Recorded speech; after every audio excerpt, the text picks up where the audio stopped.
So here's 100 print on demand ads that have made over $100,000.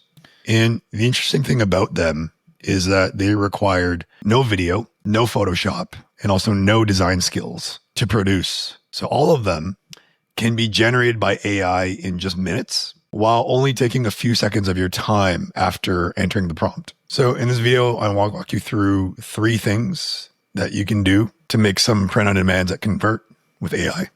The first thing is going to be the mental model that we use to think about how we approach making ads that don't just convert, but can also be made by AI instead of you doing the heavy lifting. Because the way that I think about it is that if you approach this without a mental model and you just make things on a whim in a scattered way, it ends up taking a long time and it just doesn't scale. Second thing is going to be how to use AI. And in our case for today, it's going to be Claude Code to accelerate production so that instead of taking days and hours or even weeks to get ads made, you can do it in minutes and seconds. And the third thing is going to be a usable skill for your agents that lets you do a version of this process today. So let's start off with the model. And the model is something that I like to call the overlap, because I feel like effective ads that convert and that you can produce at scale with AI sit at the intersection of 3 different things that we want the happy overlap of. The first thing that we want to care about here and throw in the overlap is simply who they are. And the thing with who they are that I like to focus on is focusing on picking a parade. And if you want to know more about parades and my thoughts on parades, you can see this video here that I'm popping on screen. And the gist of it is that if you want ads that convert, finding a market that constantly refills with people over time is the best way to go about it. So that ads that convert, today, such as Friday today, can also convert next Friday, the Friday after that, and so forth.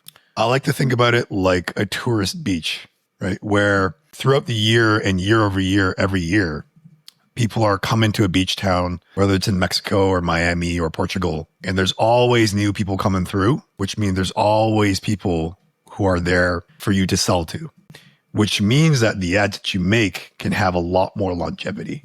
The second thing in the overlap is knowing what it is that they want.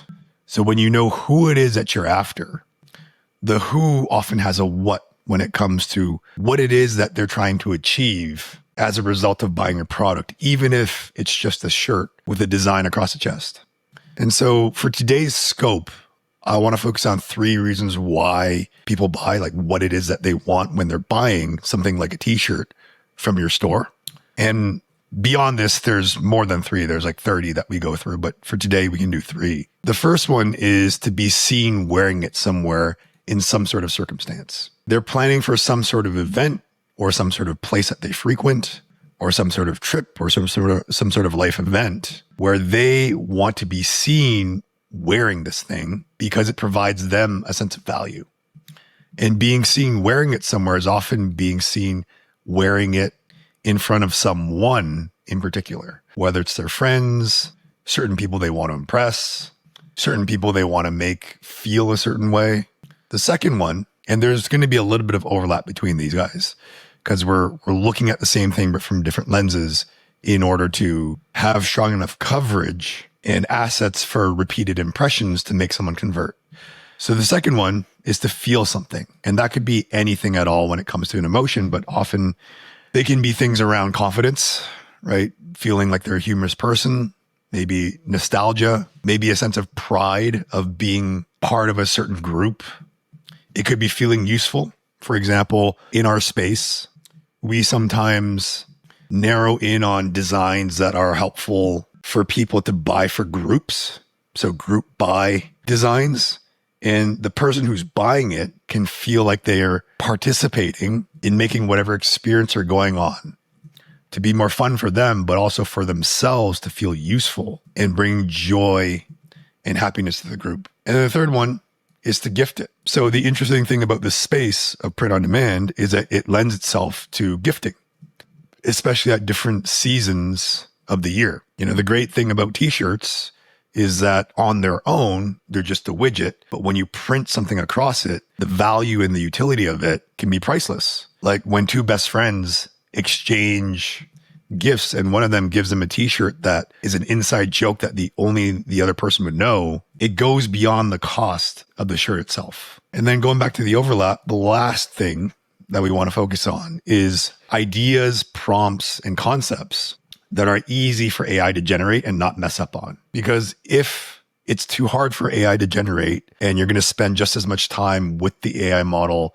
as you would have just doing it yourself inside Photoshop or Canva or something, then the purpose is kind of defeated. So there's 3 ways to make things easy for AI to generate. The first one is to tell it in your prompting to make the design clearly legible and easy to see. Because I'd say 25% of the reason why you'll need to regenerate ads is because the design didn't show up clearly enough. And the problem with that, when they don't show up clearly enough, is that the algorithm doesn't know who to serve it to.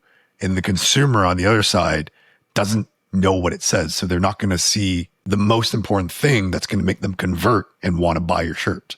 The second thing is going to be sticking with images as opposed to video for the scope of what we're trying to achieve here, which is lots of ads that convert, that don't take a lot of your time. So the image models nowadays, they are good enough to be able to do this. But video, on the other hand, requires more handholding and refinements. So sticking within the scope of just images can allow you to move a lot faster. And then the third thing is going to be choosing the right model. And I have a tooth here because to me, when you choose a model, it's not just like choosing a model. Like it's not an offhand thing. The model you choose makes a big difference, kind of like the dentist that you choose. If you go to a really bad dentist, it might hurt a lot. But if you go to a good one, it makes a big difference. The frontier models, right? ChatGPT image, I think 2.0, and then Nano Banana 2 and Nano Banana Pro, they are all really good when you give them a reference image, such as your design or your design on a flat lay. They're really good at throwing them onto ads that you are prompting them for. But if you use a lesser model that is not as good as the frontier models, you're going to be spending a lot of time having to redo the generations. So what I've done here is I've taken this model and I've packed it into a skill that you can run with an agent that takes you from flat lay or design to fully finished ad that you can do at scale. So what the skill can do is take a flat lay like this and then turn it into ads like this that present to you the finished ad as well as the rationale behind the subtleties and nuances of what went into the ad based on the overlap model that we talked about earlier. So in this case over here, she's standing outside a hospital after her shift. In this case, she's enjoying the humor of the shirt. And in this case, there's a gifting moment that's being shown. You know, to the untrained eye, you might be like, these just look like boring images. But I will tell you, the most boring images to the untrained eye make sales. And it's all about the nuance that gets packed into here that appeal to the right person and not everybody. So to run the skill, it's really simple. All you got to do is invoke the skill with the -overlap, and you can get a free version and a light version of this skill down in the first link in the description below that you can run today. And then it's going to walk you through exactly what the agent needs in order to go from flat lay or design to finished ads using the overlap model. So first it'll ask you what's the path for the flat lay or the design file. Then it's going to ask you whether or not you want to use the 3 reasons from the model. And by model, I mean overlap model, not image generation model. Then it's going to ask you how many ads you want, or rather how many prompts you want per reason. And by reason, it's referring to being seen, feeling something, and gifting. And the last question is going to be, do you want the agent to generate the images for you? Or if you just want to see the prompts first, review them, and then generate them. And then after you submit your answers, it goes to work for you. And then you get an output, something like this, so that you can see everything laid out for you, nice and clean. And then you can also understand the thinking that went behind each of the images so that you know that they're not just generic images. There's layers of nuance packed into them. So now that you know how to create these ads at scale, and you've got a skill to do it for you, going backwards and making sure that you have designs that are bestsellers is a move that you might want to make. And you can do that by watching this next video where we show you how Claude turns your losing designs into best-selling winners.